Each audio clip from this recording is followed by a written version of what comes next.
এইটা আমাদের সিঁড়ির যে ওয়ার্কিং প্ল্যানটা আছে এইটা আপনারা দেখেন। এখানে সিঁড়ির যে ধাপগুলো আছে, ধাপগুলো এখানে মাপগুলো এখানে দেওয়া হয়েছে আর কি।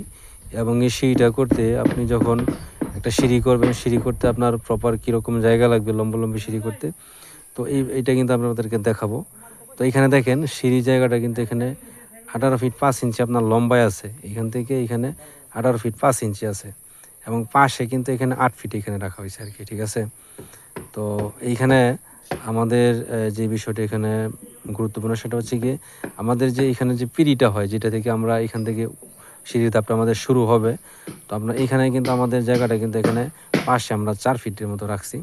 আর বাকি ধাপগুলো আমরা এখানে 1টা 2টা 3টা 4টা 5টা 6টা 7টা 8টা 9টা 10টা 11টা এটা সহকারে আপনার 12টা, এখানে আমাদের ধাপগুলাতে 9 ফিট 2 ইঞ্চির মতো কিন্তু এখানে জায়গা আমরা এখানে ব্যবহার করেছি।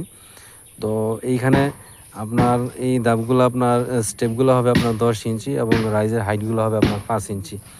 তো এইটা কিন্তু মূলত আপনি যদি এতটুকু জায়গা যদি আপনি না নেন, যদি জায়গা যদি আপনাদের কম হয়, তো সেক্ষেত্রে কিন্তু আপনার সিঁড়ির কিন্তু অনেক সমস্যা হয়। যেহেতু আমরা অনেক জায়গায় দেখি যে সিঁড়ির নিচ দিয়ে কিন্তু মানুষ ইন্টেন্স করতেছে, ঠিক আছে।